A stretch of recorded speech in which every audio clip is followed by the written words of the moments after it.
Welcome to SSTV5 ప్రేక్షకులకు నమస్కారం. వీరభద్ర స్వామి ఆలయంలో స్వామివారి నక్షత్ర దీక్ష స్వీకరించిన రవాణా బీసీ సంక్షేమ శాఖ మంత్రి పొన్నం ప్రభాకర్. శ్రావణ మాసంలో ప్రతి సంవత్సరం భద్రకాళి సమేత కొత్తకొండ వీరభద్ర స్వామి ఆలయంలో 27 రోజుల పాటు నక్షత్రమాల అలంకరణ జరుగుతుందన్నారు. గతంలో ఈ దేవాలయానికి వచ్చినప్పుడు దేవుడి ఆశీర్వాదంతో మీ అందరి ఆశీర్వాదంతో శాసన సభ్యుడిగా గెలిస్తే మాల దీక్ష తీసుకుంటానని మొక్కుకోవడం జరిగిందన్నారు. నేడు దీక్ష తీసుకొని 27 రోజుల్లో దేవాలయ నియమ నిబంధనలకు అనుగుణంగా పూజా కార్యక్రమంలో పాల్గొంటానన్నారు. చారిత్రాత్మక మహిమ కలిగిన భద్రకాళి సహిత వీరభద్ర స్వామి నిన్ననే శ్రీశైలం వెళ్లడం జరిగిందని, శ్రీశైలం 2వ ద్వాదశ లింగాల్లో భాగంగా దేవుడి పక్కకు రాగానే భద్రకాళి సమేత వీరభద్ర స్వామి విగ్రహం ఉంటుందన్నారు. బయటకు రాగానే వేములవాడ రాజరాజేశ్వరి స్వామి విగ్రహాలు ఉంటాయని పూజలు జరుగుతాయన్నారు.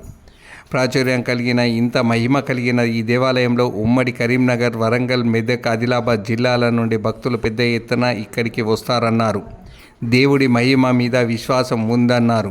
ప్రతి సంవత్సరము శ్రీ భద్రకాళి సమేత కొత్తకొండ వీరభద్ర స్వామి కొత్తకొండలో ఉన్నటువంటి ఆలయంలో 27 రోజుల పాటు నక్షత్ర మాల అలంకరణ జరుగుతుంది.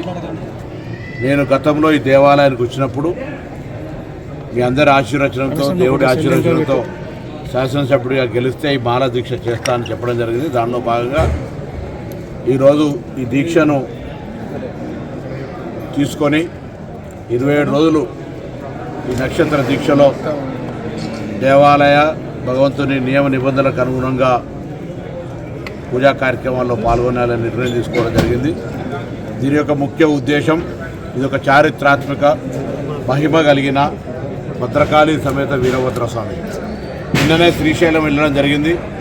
శ్రీశైలం 2వ ద్వాదశ లింగాల్లో భాగంగా దేవుడి పక్కకు రాగానే భద్రకాళి సమేత వీరభద్ర స్వామి విగ్రహం ఉంటుంది.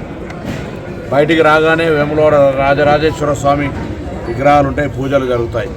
అంటే ఇంత ప్రాచుర్యం కలిగి, ఇంత మహిమ కలిగిన ఈ దేవాలయానికి సంబంధించి ఉమ్మడి కరీంనగర్ జిల్లా కావచ్చు, ఉమ్మడి వరంగల్ జిల్లా, పక్కనున్న ఉమ్మడి మెదక్ జిల్లా, ఆదిలాబాద్ జిల్లా దాకా కూడా భక్తులు ఇక్కడికి రావాలని ఈ దేవుని యొక్క మహిమ నేను స్వయంగా విశ్వాసం ఉంది. ఈ విశ్వాసం అనేటువంటిది భక్తుల యొక్క ఆకాంక్షల కారణంగా అందరూ కూడా, ఈ ప్రాంతంలో ఉన్నటువంటి వాళ్ళందరూ కూడా ఈ దీక్ష నా ఒక్కడి మంచి కొరకే కాకుండా సర్వేజన సుఖినోభవ అన్నట్టుగా రైతులకు వ్యవసాయపరంగా కావచ్చు, ఈ మధ్య అనవసరమైన అనేకమైన అనారోగ్యాలు వస్తున్నటువంటి పరిస్థితులలో ఆరోగ్యంగా ఉండడానికి సంబంధించి కావచ్చు, ఈ విధంగా అందరూ కూడా బాగుండాలనే కోరికతో కూడా ఈ దీక్ష తీసుకోవడం జరిగింది. ఈ దీక్షతోటి ప్రాంత రైతాంగానికి సంబంధించిన, ఈ నియోజకవర్గానికి సంబంధించిన అన్ని సమస్యలు పరిష్కరించే ధైర్యాన్ని, బలాన్ని వీరభద్ర స్వామి, కోర మీసాల స్వామి తెలంగాణ ఉద్యమంలో కూడా మేము మాకు తెలంగాణ కోసం కొట్లాడే ధైర్యం ఇవ్వని అనేక సందర్భాలు ఇక్కడ ప్రార్థనలు చేసినాం. ఇలా ఈ నియోజకవర్గ అభివృద్ధి, రాష్ట్ర అభివృద్ధి మంత్రిగా అనేక కార్యక్రమాల్లో ఎక్కడ కూడా అధైర్యపడకుండా ధైర్యాన్ని ఇచ్చి అన్ని కార్యక్రమాలు విజయవంతం అయ్యే విధంగా ఆ భగవంతుని ఆశీర్వచనం కొరకు ఈరోజు మాల అలంకరణ చేసుకోవడం జరిగింది. మాల అలంకరణ ద్వారా సర్వేజన సుఖినభవ, అందరూ బాగుండాలని మరొక్కసారి ఆ వీరభద్ర స్వామిని ప్రార్థిస్తూ భద్రకాళి సమేత శ్రీ కొత్తకొండ వీరభద్ర స్వామి ఆశీర్వచనం అందరి మీద ఉండాలని సందర్భంగా ప్రార్థిస్తున్నాను. శరణం వీరన్న, శరణం శరణం వీరన్న, స్వామి శరణం.